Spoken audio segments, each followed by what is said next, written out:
I can't remember when we started talking about this thing, probably because of the 4 month old just ruining my schedule and my PhD. Like at the end of the semester is just insane. Um, so yeah, but I'm great to have you on finally. I'm happy to be here. I'm now curious to learn about this PhD you're talking about. So you said ruined. What does ruined mean? Like, like you, like it just made everything complicated, or like they like spat up on it and the Oh dissertation was ruined, or yeah, I mean, the issue is like the scheduling, the workload.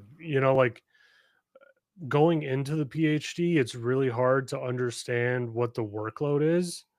Um, because like there's no like syllabus, there's no outline or anything like that. I mean, like they give you an outline of like a sample dissertation.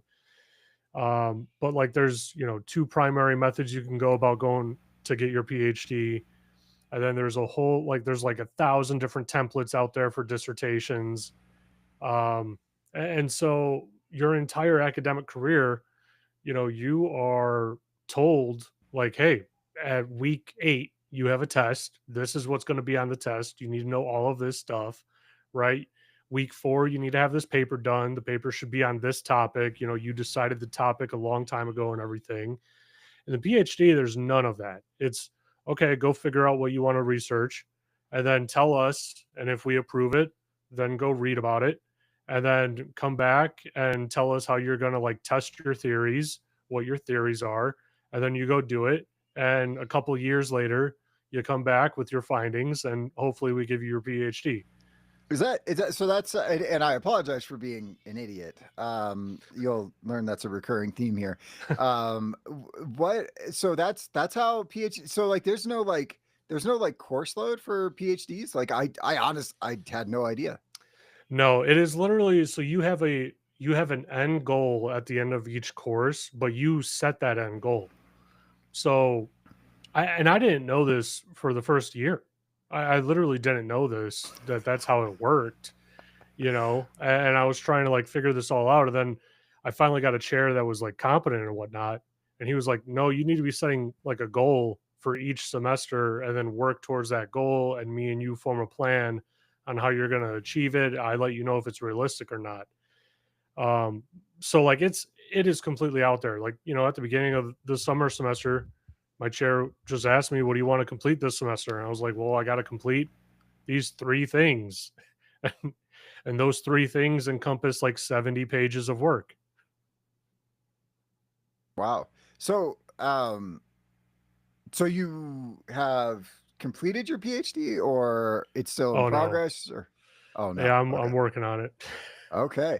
If you don't mind me asking, so what's the I assume it has something to do with security, and you can tell me to Yeah. you're like, nah, it's rocks, man. I'm a geologist. But I mean, what are you studying? What are you trying to like, what's your hypothesis, or I don't know. Yeah. My yeah. Yeah. So I guess I'll start with like the problem statement, right? The problem statement is that we have, an astronomical amount of satellites in space that are legacy satellites that are no longer running on, modern technology that are potentially not even functioning. And the ones that are functioning are vulnerable to a whole, host of thousands of attacks where an attacker could literally just take it over and take over that satellite I want to constellation, learn right? about this. I want to learn about satellite hacking. I know nothing about this, and so you're making it sound very Wild Westy, which sounds like Yeah, no, fun. it is. It is. Okay. I didn't think it was, and then my chair was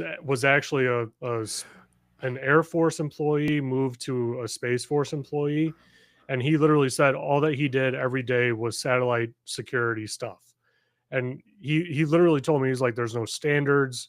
Like we're literally just trying our best to deploy like security standards on these satellites because once they're launched, like there's no patching them. Like if you patch it, it it takes days to patch it, right? Because you have to really compile all of those updates, send it to the satellite at a very specific point in time. You have a very limited window, maybe 5 or 15 minutes, maybe if you're lucky. And then hopefully if it downloads it all at a very slow rate, then it's able to install and pray to God that you don't get any issues, Yeah. because when it goes around the globe, in the next 12 hours or 6 hours, whatever it might be, that's your time to troubleshoot for 15 more minutes. Wow. And you can't brick the thing. Yeah. Yeah. No So I'm no trying. CrowdStrike updates. Yeah. Yeah. Oh yeah. Yeah. So I'm researching how to apply zero trust principles to make the satellites more natively secure out of the box before we launch them, in an effort to prepare it for post quantum encryption. So like technically, yeah, we can throw satellites up there and you'll be able to, have like post quantum encryption on it. But the post quantum encryption doesn't mean much if everything else is vulnerable to, So various attacks, when right? we say vulnerable, like, I mean, because so like if we're talking about like a normal machine, right? It's got like services running on ports, and you've got, so like potentially running like vulnerable software, or, I mean, in some cases, I imagine maybe it's not even encrypted. Like, what's but like as an attacker, you're potentially posed with like the same, like you've got like 5 minutes to kind of try to throw an attack at it. It doesn't seem like it. I don't know. I so like what are the vulnerabilities? Just things like RCE, or I don't know, SQL injection or whatever, just Yeah, against what? Yeah, go ahead. yeah. I would say for the most part, like there's standard vulnerabilities. It's the main issue is the patching process, and there's no really good way of handling like that problem, right? Because like you have to get them, so many you have to get it, so many gigs within such a short amount of time over that distance. And if it gets, if there's a man in the middle attack, for instance, now you just uploaded a piece of malware, right? And like the problem when like what we saw with the Viasat attack in 2022 with Russia, right? Where they penetrated this company on the ground, took over their ground station, started communicating directly with their satellites, and took them all down, right? They only had to infect one satellite, and that one satellite was then used to propagate throughout the entire constellation from there, right? So Russia now says, okay, well, I have my own ground station. If I got root on their constellation, I could just use my ground station and communicate to it and just point it directly at it. And we're going to follow this constellation around the globe. Okay. Wow. Um, So it like turns into a more, almost like a more advanced persistent threat, Like yeah. it's like once they're up there, it's like okay, now it's very difficult to get them out. Yeah. That's wild. You mentioned another thing in there that I'm curious about. And again, it seems like you've actually got the intellectual capacity to kind of understand and talk about these things. But post quantum encryption. So I'm not. So like I understand in principle what sort of quantum computing is, and the opportunities provided there. Um, is it? Are we that close to a state where, like, it's going to be usable? And then what are the implications downstream? Obviously, for encryption, it's pretty significant. So, um, can you go into that just a little bit? Yeah, so post quantum encryption is built off of like what we call classical, computing, classical encryption, right? Where you're doing a key exchange, and off of that key exchange, you're building that secure tunnel. Um, Post quantum encryption, or PQC, is essentially, backing off of that same theory. They're trying to solve right now the reliability of long distances through various like weather and other anomalies that happen between, us on the ground and the satellites in space, right? So the farthest they've gone is, I think it's 1,200 kilometers above the Earth. And then they also tested it out. So they got a quantum link from one ground station to the satellite. And then as the satellite moved, it transferred that link to the other ground station without dropping connection or anything like that, which is a huge milestone. Like that was something that was thought to be just completely impossible, because the essentially the equipment that is on the actual satellite that is talking to the ground station, it needs to be so precisely calculated that people just thought like, okay, like this is never going to happen because the satellite can move and when it's in orbit, like if it goes, if it's 1 centimeter off, like it's never going to hit its target, right? So, you know, China actually figured out how to do it. At least they wrote a paper about it, and there is some debates about whether it's completely 100% authentic based on what they're telling us in the paper, or maybe they actually did it and they're way ahead of everyone else. So I've talked to experts throughout the globe at this point, at a whole host of different countries and companies, and all of them give me the exact same answer when I ask them for like a timeline of when this is going to be relevant for the rest of the world, right? And they said everyone has told me for sure 100% within 10 years. um, a lot of them are leaning more towards 5 years if it's not already Okay. there and we don't know it. Okay. And the And big that problem is go ahead. companies not adopting it fast enough, right? So, like, that's a huge, risk that I'm actually pointing out in my research is like, hey, we have the time now. Like, theoretically, we have the time now. We should be using this time to invest in the capabilities because a whole lot of our infrastructure runs off of satellites. But companies are still slow to do it because they're saying, well, it was 10 years away 10 years ago, right? Like we should already be there technically because everyone's been telling us, but it's when you start looking at the research, it's like, oh, they're they're proposing that they spoke to their satellite or communicate with their satellite over quantum already. And if they're doing that at that level, there's no reason why they can't bump it out infinitely, for distance. Like there's literally no reason. Okay. Huh. Yeah. Um, It's an interesting way to start the podcast.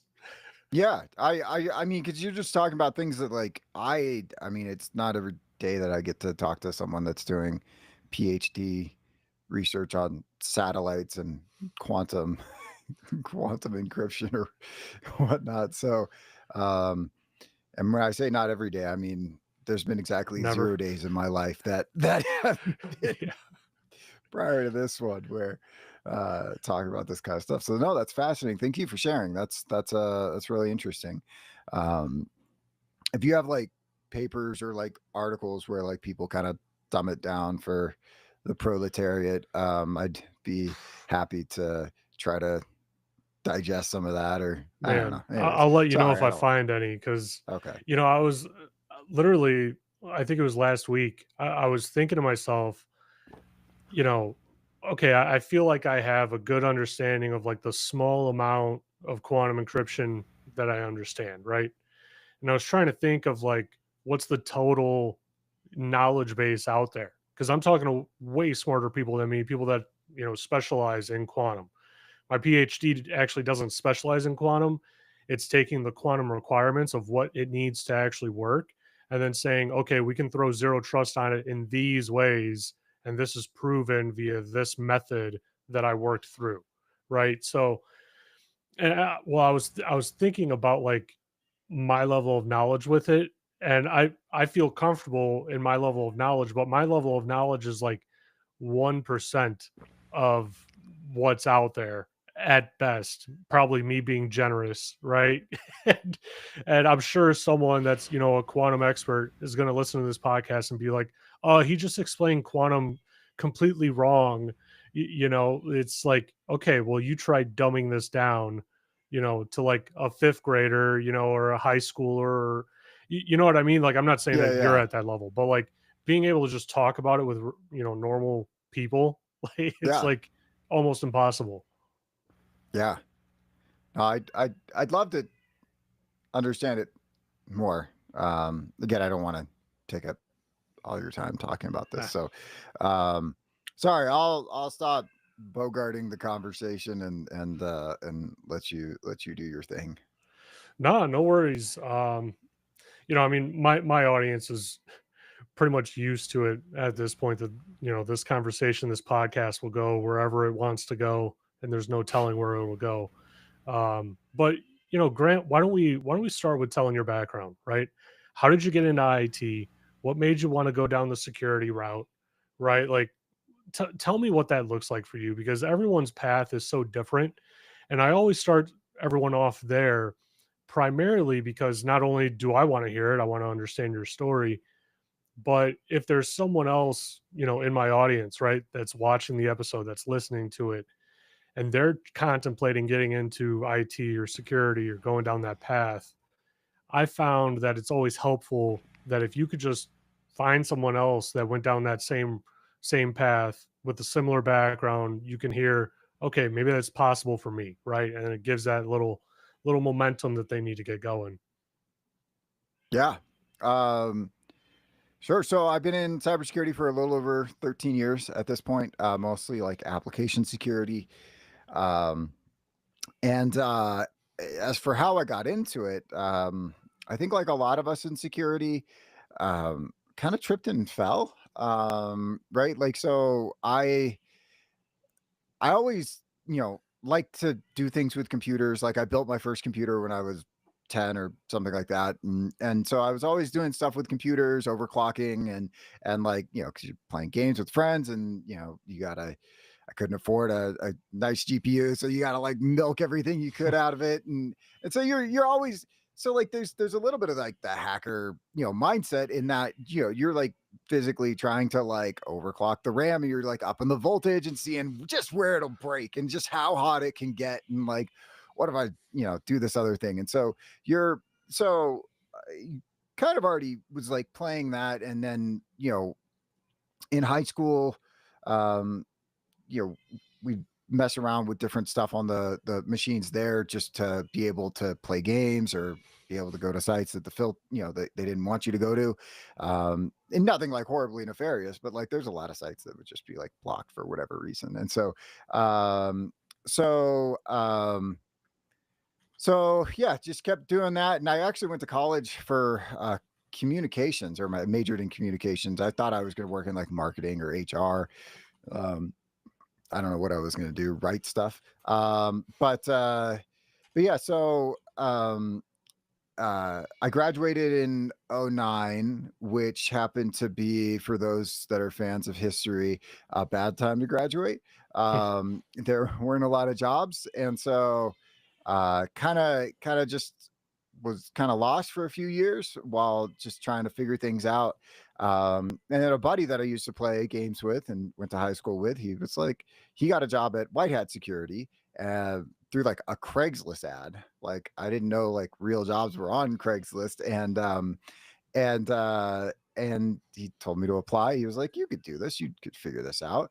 And so I did that. I got the job. And White Hat Security at the time had something that I refer affectionately to as like a farm system, where they'd bring in people of all natures, um, including people that were like myself.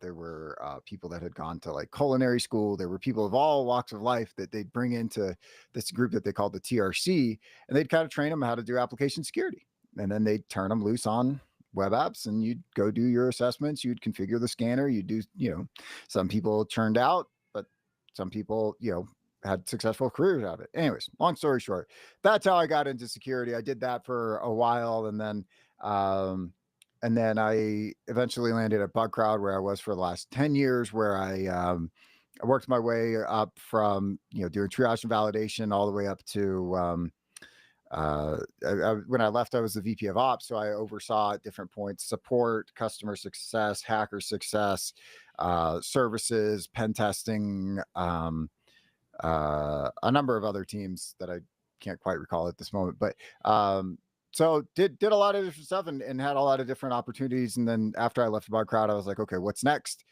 And I was like, I want to do something a little bit good. So I built and I know how effective what I was doing at Bugcrowd was in terms of like bug bounties and phone disclosure programs and sort of pen testing as a service. And so I wanted to make that accessible for smaller organizations. So That's what I built Dark Horse to do. Um, is to make those services available to organizations of all sizes and budgets. So we work with really, we're not limited to SMBs, but like small SMBs that can't afford, a bug crowd or a hacker one or something like that. They want to be more secure. We're going to help them be more secure, right? We're not a nonprofit, but we're pretty close to it. Uh, at least that's what the bank account says. But again, it's good. It's fun. I enjoy helping businesses. It's a great spot to be, and you get to feel like you give back a little. And then it's also just been a new challenge. I've always been a breaker, not a builder, and so it's been really fun to be a builder. Um, yeah. So, Hmm. anyways, that's probably more information than you or anybody else wanted, but hopefully that's helpful.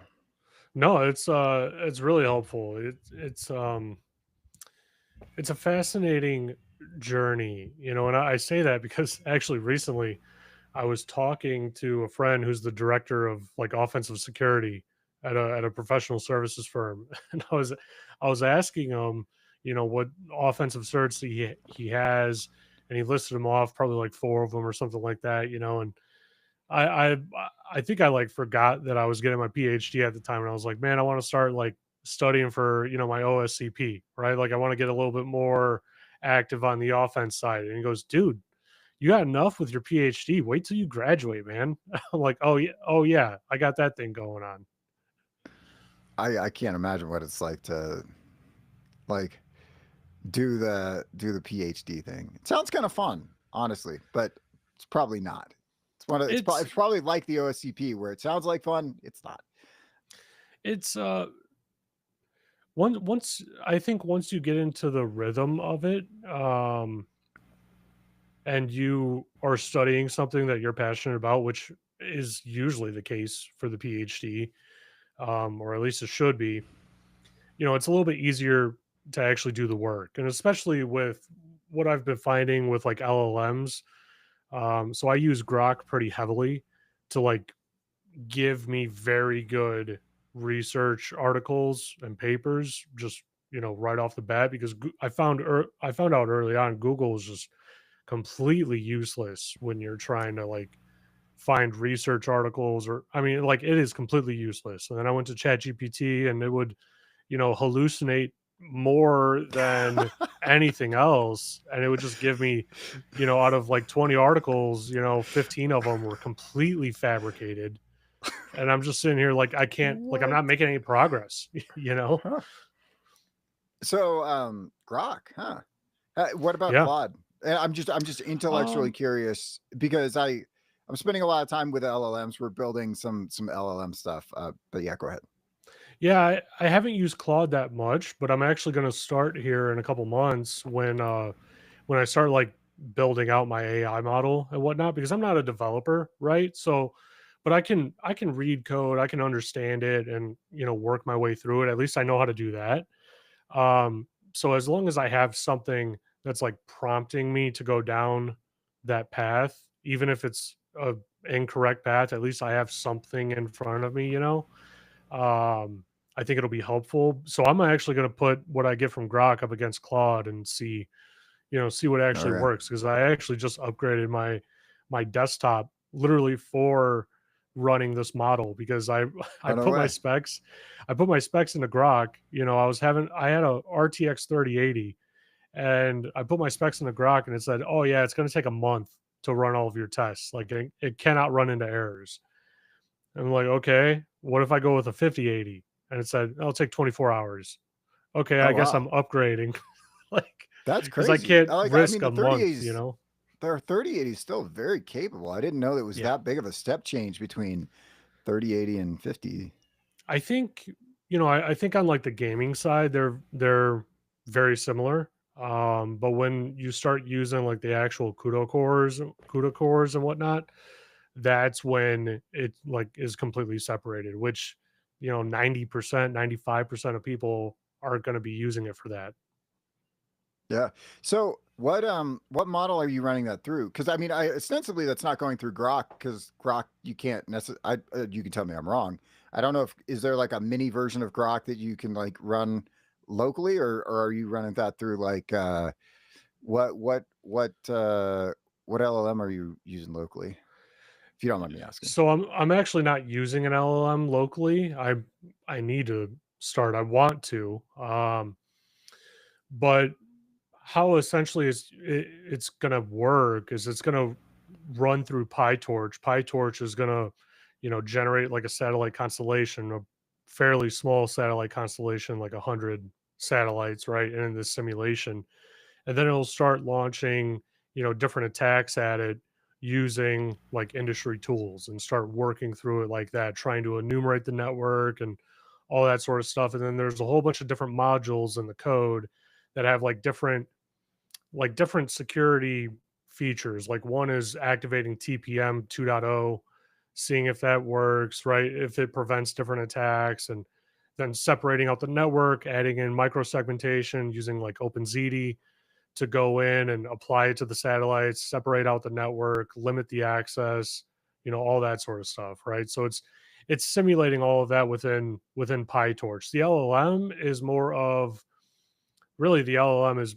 mostly just like grabbing the information and putting it in front of me as quickly as possible rather than having, ChatGPT or Google give me straight up false information.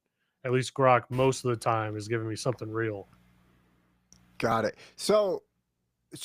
Are you, so when you're simulating these constellations, do you have like the firmware that like ostensibly like some satellites running, and then you're I mean, this sounds pretty involved as like a like to be able to have all that in.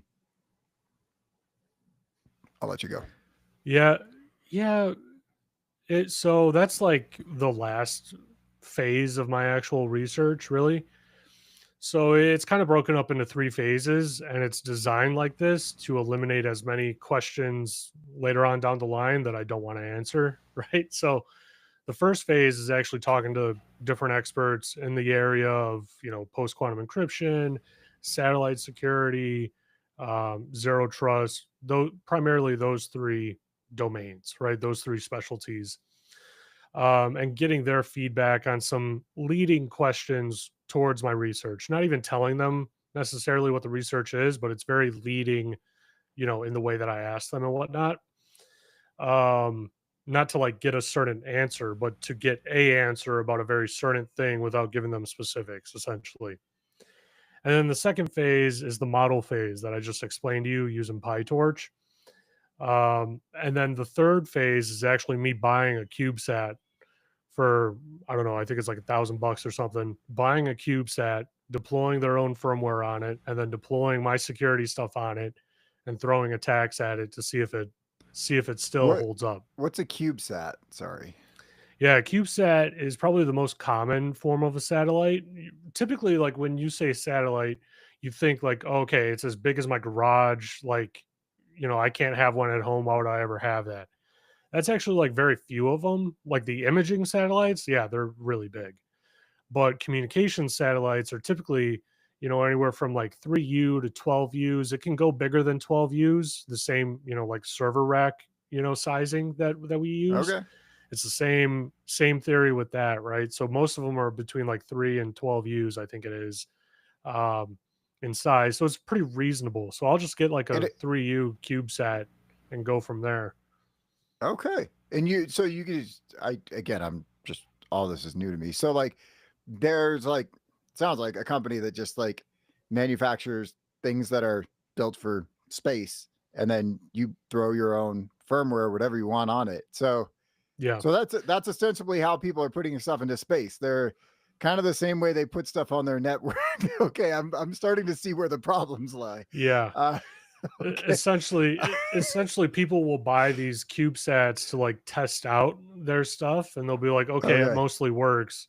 Now I'm gonna go spend the 10 million to actually like build the satellite itself, and then we'll launch it. Okay. But like it's so like people are just putting whatever onto these things. Yeah. Okay. I can see where I figured there was more layers of like, I don't know, like obfuscation or something in there. It's no, Nah, once you it's get just a bunch of Linux boxes floating a yep, thousand miles up. and once you get to it, you get to it. Like it's there's no like, oh, I didn't get in. It's like, no, you get to it, you're pretty much in. Huh. Just okay. Yeah. I mean, think about the infrastructure that we have that runs off of it, right? Like, GPS, cell phones, uh, you know, financial transactions are validated through satellites sometimes. It's a lot. It's a lot of stuff when you start looking at it. It's like, oh, if someone were to attack us, like, yeah, they would easily just intercept all communications in the country, you know? I mean Starlink and you've got there's I don't know if you've seen them, but like there's a company called ASTS or Oh something yeah. like that. But they're doing like like cellular satellite stuff. I'm Yeah. not totally sure, but yeah, that I mean it certainly seems like it also had it also has like a lot of like I could see cell communications going to satellite sooner than later in terms of it just makes a ton of sense. You don't have all like sort of the terrestrial issues with like terrain and everything. And Right. you kind of always have access and then it's yeah, I could see like okay, yeah, okay. Makes a lot of sense. Cool. I had no idea that I mean that sounds like a lot of fun. Yeah. Yeah, Okay. it'll be interesting if I can pull it off. It's like once a week or once a month, I'm just like, man, I hope I can actually pull this off. Like, I don't know if I could do it, you know. And then I talked to like other people that got their PhD, and they're like, yeah, that's a normal feeling. Like you don't actually know if you're going to pull it off, like really, until you get the okay that you passed, you know. What I mean, and not to start an existential crisis, but like what happens if you like I mean like is if the fact that you can't or like if something isn't able to happen, right? I mean, you're kind of also, like I forget if the term is like null hypothesis or something like that, but like you kind of like proved something didn't work. Is that still like a valid outcome in the eyes of, I don't know, the arbiters of PhD-ness or like Yeah. what happens? Do you have to like go back to square one? Like how do they manage that? Yeah, so it's like if you test everything out and you validate the tests and the people on your dissertation panel say like, yeah, like he couldn't have done anything differently to get a different result. Like that's just what it is. Then you can, write in and say like, okay, well like this process, this entire method doesn't work. It's invalid. And you can still get your PhD on that. It's just Okay. when like your research methods and how you're obtaining the information and all that sort of stuff isn't like valid, methods and sources and whatnot, that they'll basically take it away. And you're also on like a timeline, right? Or a time limit. So they want everyone to be done within like I think 5 years, which is pretty steep. But my university wants everyone done in like three, and they like start penalizing you if you go beyond three, which is interesting. I've heard of people going 10 years and they still didn't pass. Wow. So I don't know. I don't know about that, but typically it's like a 5 year time limit where you have 5 years to do this research topic. And if you don't, then you have to like re-justify why your research is still valid because someone else could have done it by then. That's fair. Yeah. Wow. Okay. Uh, no pressure. Yeah. Yeah. Right.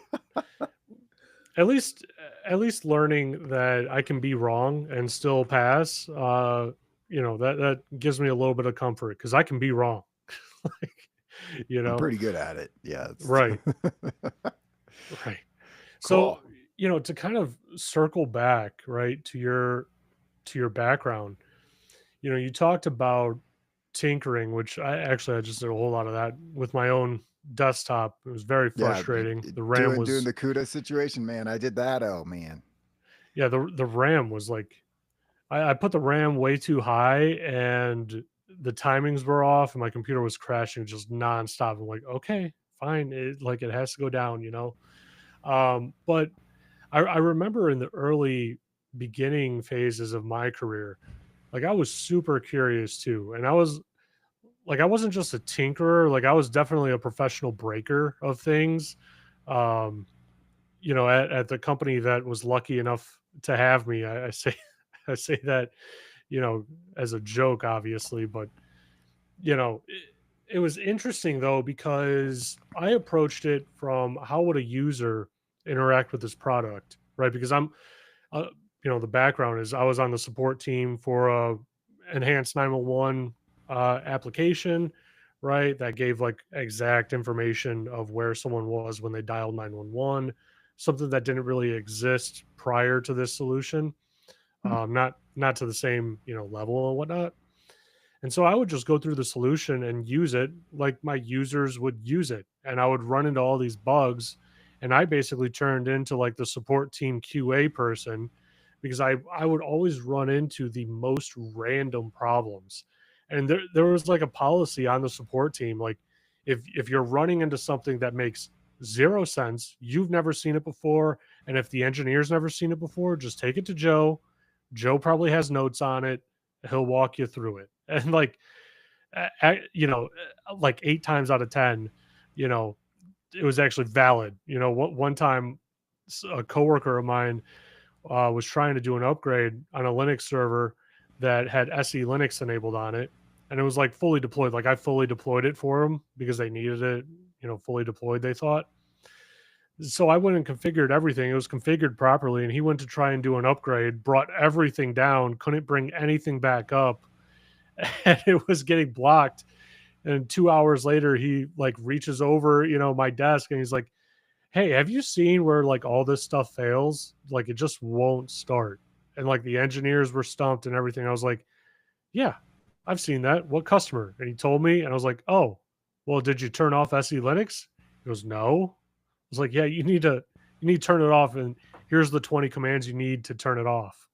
Like, Okay. Just but it's a good way to solving learn, problems.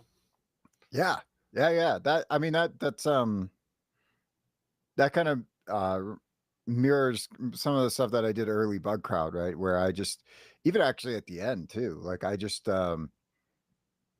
like people would still come to me and just be like, how can I find this like piece of like esoteric information? And I'm like, oh, well, it's like the combination of like 19 different variables and it's in these 6 different sources and you compile them and then you figure it out. And so yeah, cool. Okay. Hmm. Um Do you think yeah. that that's like a good, maybe like a good bug bounty method, right? When you're specifically going into, an environment, right? Like yesterday or maybe 2 days ago, I was looking at like, Meta's bug bounty on, I think it's like Bug Crowd or something like that, right? Or Hacker One. And I was just trying to think to myself, like, well, how would I even approach this going forward? Because it was talking about, I think like the Oculus, headset or something like that. How what do you find to be the most effective method? Like where do you get started with bug bounties? Yeah, so I will caveat it by saying that I am not the world's best bug bounty hunter, probably not even the world's like 50,000th best bug hunter, right? So like I helped run and manage a lot of those programs, but I myself and I've done some bug hunting and again I have my OSCP, so like I know how to like find vulnerabilities. So that's mostly the perspective that I'm bringing here, but I'm sure people far better at bug bounties can elucidate far more effectively on this topic. But um, I absolutely think that's kind of the right thing to do. I think that I mean that's probably a good place to start with almost everything. Is make sure you understand how it's supposed to work, and then you can go break it. Right. So, like, if I understand, okay, so like the application, like if I'm pen testing an application or whatever, right? I need to understand, okay, what should I be able to do and what is this supposed to do? And then that gives you some ideas around how you could abuse it or break it. If I'm supposed to, just use the classical like checkout process, right? If I'm supposed to if this process is supposed to enable me to pay them money, then what if I could get it to pay me money? Or what if I could get it to pay them less money? Or, and so you start building out like different use cases around, okay, what could I potentially do? Like, okay, I'm supposed to be able to view my account information. What if I can view somebody else's account information? What if I can update their information? And so I think that that's absolutely the best place to start. A lot of people don't necessarily do that because it feels like, um, a lot of people, you just, you're so fast out the building that you end up making three less and you end up where you started, kind of thing, where like, you just want to get going. That's fine, right? You can do that, but you're going to have a much more productive time if you sit there and you like read the docs and you understand, okay, like these are also a bunch of like different API endpoints that can potentially do something else that like you can't do in the UI, and that's some potential attack surface that other people aren't necessarily looking at, or things like that. So again, with the gigantic caveat that I am absolutely not the world's greatest bug hunter. I also say that one thing that in my experience of watching people be effective bug hunters, one thing I've seen or seem to have seen is when bug hunting, people tend to have like specialties. So like developing a specialty and kind of just focusing on that as opposed to like trying to do everything. That makes you a lot more effective at identifying things that everybody else isn't going to find. If you're just a generalist, there's a ton of generalists out there, right? Everybody can look for the same, you know, restored and reflective cross-site scripting. If you're able to look for something that is more niche and you don't necessarily focus on, cross-site scripting like everybody else does, you can still, find stuff that, again, other people aren't looking for. That said, again, going back to that thing about the documentation and going deeper and um, uh, really like getting into the weeds, there's a lot to be said for that depth and that level of persistence. And again, understanding how it works and where it hooks back to. For instance, there was a couple guys that there's a program that sticks out in my mind where this program had been running for a long time and people had not found a ton of stuff. And these guys just decided to come in and they found cross-site scripting all over the place. And they made hundreds of thousands of dollars off this. And it Wow. was just like, how how did like everybody else miss this, right? It's not like it was like five other people. There were a ton of other people, but what they did is they just went and were far more, everybody else kind of just put, their payloads in these random places, whereas like they went in and they, there's like these aspects where you have to do things that are like 19 layers deep, and then it'll get bubbled up, 7 pages away and in some sort of like administrative console or whatever. And like that level of like effort and persistence also has like a lot of value, when you're working on stuff. So I know that I don't know how much of what I said is actually going to make any sense, but there's a lot of different ways to bug hunt. Again, depth and specialization and focus, I think, are probably some of the most effective tools that most people can use. Hmm. Makes sense? Sorry. Yeah, no, that definitely makes sense. And that's the thing that I really like about security, that when I discovered it kind of piqued my interest, is that you can go so deep with it. You can specialize in such a very small section of like web app pen testing, like cross-site scripting or whatever it might be, like on a certain, OS or a certain web app. It's fascinating for me because that just tells me I can learn, like there's no end to my learning, which really helps the noisy brain that I have to be able to like zone in and really like, start learning and focusing on something. But Yeah, and bug bounties have always been interesting to me. I remember a couple DEF cons ago that I went to. I was talking to someone in LineCon, and he was talking about how like he found 4 or 5 vulnerabilities early on in the year, literally like January and February, and he made enough from it where he just took the year off, you know? Like a lot of those guys, like that's the case. That is so insane to me to think, oh yeah, I can just I mean, he probably stayed up really late, a lot of nights that he missed sleeping, things that I can't do right now because I have a 4-month old. But like, for 2 months of work, he just made like 2 years worth of income and he's just there hanging out, like it's like, man, that is insane. But just having that possibility, like what other industry is out there where as a side job, as a hobby, you can do something in your industry, make 2 years worth of income in one go, right? Within 1 month and then take the rest of the year off because you're done. Yeah. Um, I will caveat not to be a wet blanket, right? But those are like rare Yeah. in terms of you, just because like I don't want people to be like, oh, I'll just go work on bug bounties for 2 months and then I'll make 2 years of salary, right? Because Right. to get to that point, it's a lot of effort, and some people get, you'll see people get gigantic payouts. I saw somebody post, like some quarter of a million payout Jeez. for it was a Google Chrome sandbox thing, I think. Wow. And Oh, so yeah, I Google, think I read about that. but like to get there, right? Like He I'm not spent I'm not I'm not doing Google Chrome sandbox escapes, right? And so like so the guy that's pulling that stuff off, I mean, they're again just like in another tier, not just another tier, like 7 tiers higher.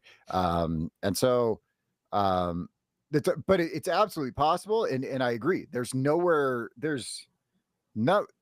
like off the top of my head, there's not really any other, you say you're like a um I don't know, I was just trying to think of like another another job or something. I don't know. I was thinking like a like, if carpenter or you're a something. lawyer, you're gonna be Yeah. working for a law firm, and then you Okay. can't do your own thing on the side. If you're doing your own thing if you're doing your own thing as your full-time job, you're not doing extra stuff on the side that's outside of that, like, same thing with, like, traders, day traders. They're not like, they probably have their own portfolio, but they're not, like, doing what they would do with other people's money. Yeah.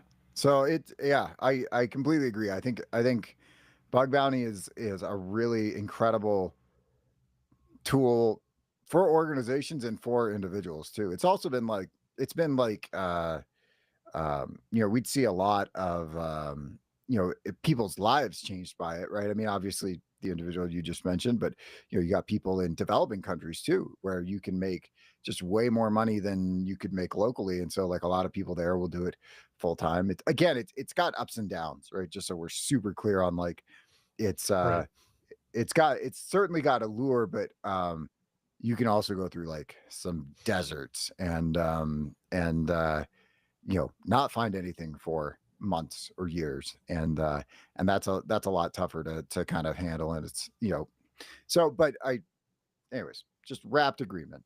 I'll stop. Yeah. No, no, it's good to get your insights on it.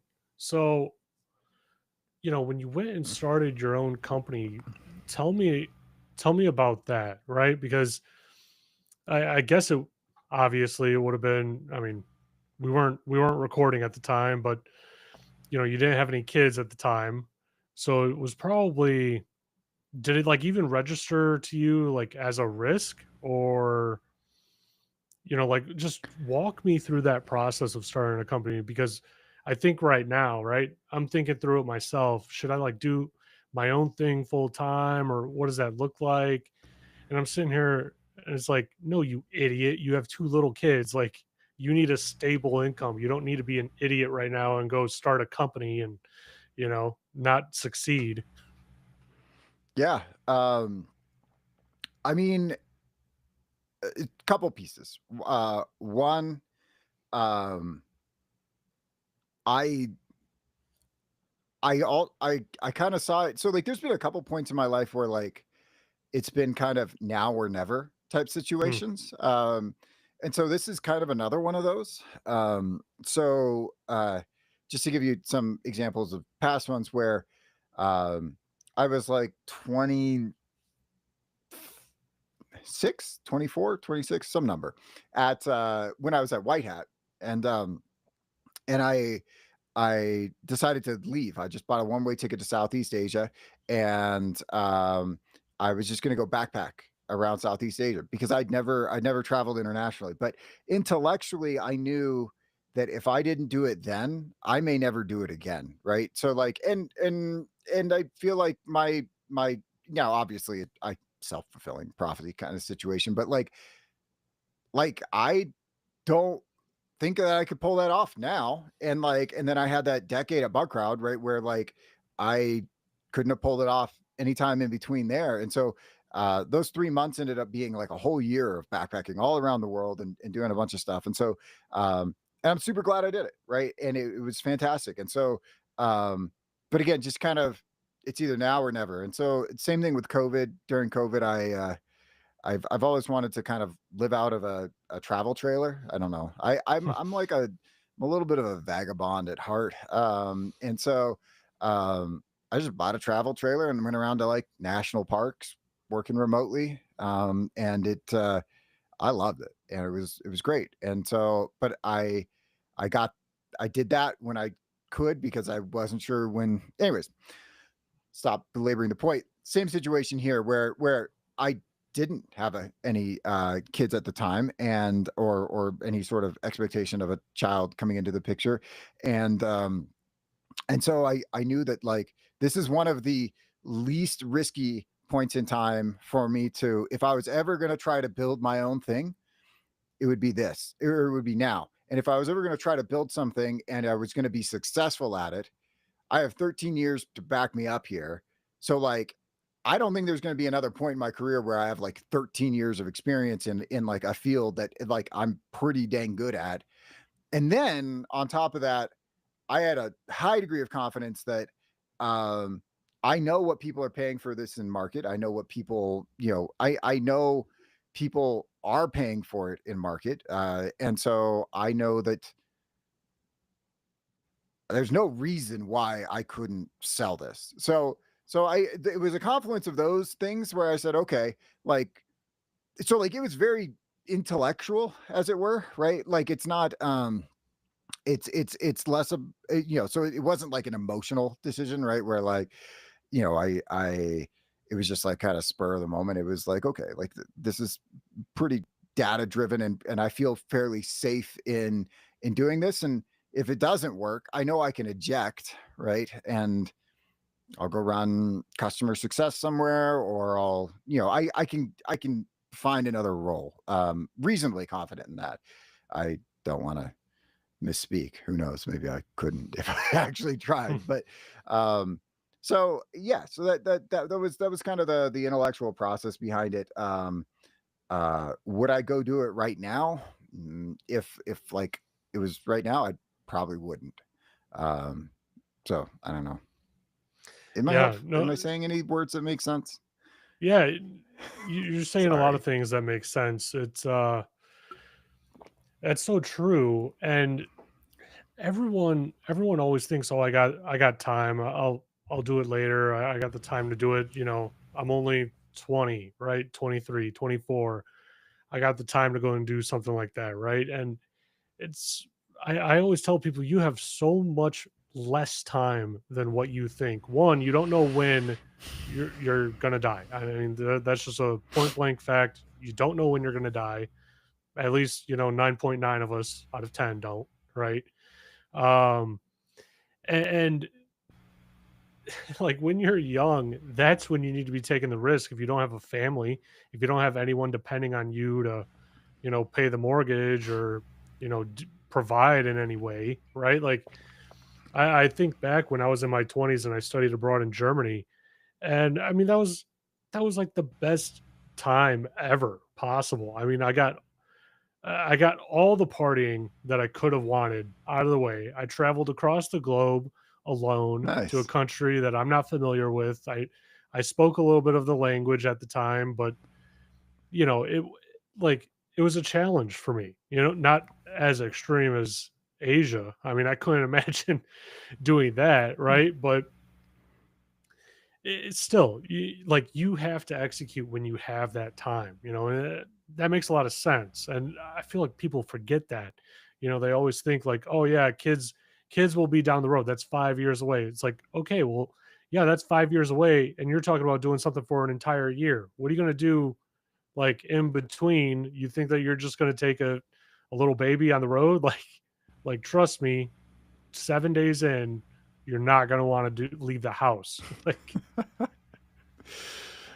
Yeah. Um, but that's not to discourage anybody to from doing. I mean, the best day to start was yesterday. The second best day is today, kind of thing. yeah. So like, um, obviously, if just because like timing is almost never ideal. I mean, even at the time, right? Like when I left White Hat, like I turned down a promotion to go. Everybody told me I was crazy, like except for like a few friends that were like, "Yeah, go get it." But like my family and whatnot were like, "I don't know about this. Like, you've got like a good job, like you're, like, you know." And so, and it's tough to make those kinds of decisions. So I mean, it's never gonna feel ideal, right? Just I sorry, I'm just uh pontificating to anyone that's kind of on the fence. Like, I'm not telling people to like go take stupid risks, but like also don't not take those risks, right? Because there's also like there's a component to it where on your deathbed, right? And this is kind of the thing that made me decide that I do want kids, right? Because there's a period in life where you're like, do I want kids? Do I not want kids? Right? You have to like actually ask that question. And like, um, it, on your deathbed, right? Am I going to, or when I look back at life, am I going to be disappointed that like this is going to cost me? Like, I know it's going to cost me physically, mentally, financially, right? But like, if I look back and I didn't do this thing, like would I be happy about that? And some people's answer may be that they're like happy that they didn't have a kid or whatever. But like for me, it was like no, I think that that's part of like the human experience. And so yeah, so I guess I want kids. All right, let's go. And same goes for the business, right? Like I'd have a hard time looking back and being like, did I did I did I leave it all out on the field? And knowing that I didn't go do these things, I'm like I don't want to I don't want to I don't want to regret not having done something even if it ends up being a failure. And so um that's been a powerful reframe for me. It's just kind of always taking that perspective for the end of life and saying, okay, like even if this sucks and even if it goes sideways, if like I will know that I tried, right? And I I can live with knowing I tried. Not having tried is it's a lot more uh tough to live with. Yeah. Yeah, that's a really good point. That's definitely how I, think about or quantify, different choices in my life for sure. You know, like when I try to fast forward and when I'm at the end of my life, what do I want that to look like? You know, and if right now what I'm doing doesn't fit with what I want that to look like, I know I need to correct something. I need to fix it, right? And um I would I would 100% regret not having kids if I didn't have kids, like 100%. And I felt like I would regret it without having any kids, right? And now that I have kids, it's like by far the best thing I've ever done. Like I have so much fun. I don't get any sleep, but like I have so much fun. You know, it's it's great, Cool. just seeing the kids grow and everything. It's exciting. I Yeah. I yeah, I'm curious to know what that's like. Again, people always say that, and I anticipate it being fun. I look forward to like teaching them how to think. Like when I'm with like other kids or like I don't know, like nephews or nieces or stuff like that, I'll like I don't know, it's fun to like challenge their thought process. I'm like, like they'll say words to me and I'll be like, but what does that word mean? And like, just watch them like try to have to like explain like, well, why do we do that? Why does the world work that way? And I don't know. I think that's a ton of fun. They probably think I'm a terrorist. So I don't know. Really quickly, I do need to Oh, since sorry. we're over time, I do need to message someone and let them know that I am running over. Um Sorry about that. Not a worries. Uh,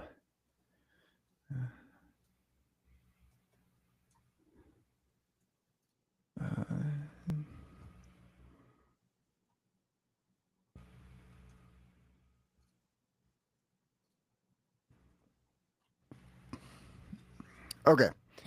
Sorry about that. No problem.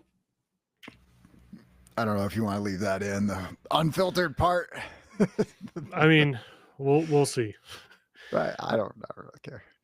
Yeah. Um, Well, yeah, it's Grant, I feel like I have to have you back on for another episode. Maybe when you're in the thick of it with your new kid or just coming out of it, like we can touch base and be like, well, how is it? Because I call it going into the suck. Like, oh, he's going into the suck or I'm going into the suck. I'm just coming out of it. Where it's just like a haze, for 2 months. Like with my first kid, you know, she was born in March and I don't start remembering I don't have another memory until May. Like I negotiated a whole deal, with a sponsor and everything in person at a really nice dinner with a friend of mine and I don't remember any of it. And a couple weeks go by and my buddy reaches out and says, "Hey, did you ever send them the contract?" I was like, no way. "I don't know what you're Is that talking just about." from sleep fatigue? Yeah. Yeah, because Oh you're just wow. not sleeping. It's just there's just no sleep. That's the thing. that's why that's why I'm curious about the working from home aspect because again I never leave the house so like Yeah, when um I you had know an hour in between meetings, I was napping. Like, okay just had to. Yeah. um yeah they're not due till March. So we're still pretty Okay. early in the story. So I got some time, Yeah.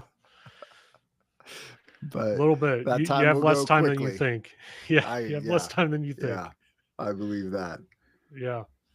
Well, Grant, I apologize for going over. We got started a little bit late here, but I really did enjoy our conversation, and I definitely want to bring you back on. We'll talk. We'll find a topic to talk about, but it was a great conversation. I love talking with you. Talk about like what you've learned new about quantum and Yeah, satellites. yeah. If anything at all, we'll see. We can talk about your new book on quantum and satellites for dummies, Yeah, right. or explain it like a M5. Yeah, there. That's a good category right there. I could probably do something like that. Yeah, but yeah, Cool. Well, yeah. Grant. Thank you. Yeah, go ahead. Oh, sorry. Oh, I was just gonna Yeah. say thank you for having me. Yes. It's fun. I've Sorry. learned a Keep on lot. talking over each other. Yeah, sorry. Yeah, but before I let you go, how about you tell my audience, where they can find you if they wanted to connect with you, and where they can find your company if they wanted to, reach out and learn more. Yeah, so my home address, um, just kidding. I'm like, I don't know if you Uh, want to dox yourself. uh, so you can find me on LinkedIn. My name's Grant McCracken. There's another Grant McCracken on there. Or there's a couple others, but um, uh, I'm maybe Grant McCracken Dark Horse. You'll probably find me there. Grant McCracken Security, something like that. So feel free to reach out or connect on LinkedIn. Grant at darkhorse.sh is my work email. And darkhorse.sh is Dark Horse, obviously the organization that I've kind of built. Again, we're happy to help organizations at whatever stage they are in their security journey. Our whole goal is to kind of make those solutions accessible and affordable. And so even if you're not able to afford security, you know, I've got pen testers that'll work for free because we kind of use the crowd. So like, there's people that'll gladly do pro bono work, and then I'd be happy to give away the platform for free as well. So like, we're just here to try to make people more secure. So if you want to be more secure, whatever your budget, it's a wooden nickel and a rubber band, right? We're happy to kind of do whatever we can to help you become more secure. If that's what you want to be, we want to help you get there. So that's Awesome. my pitch. Cool. Well, thanks everyone. I hope you enjoyed this episode.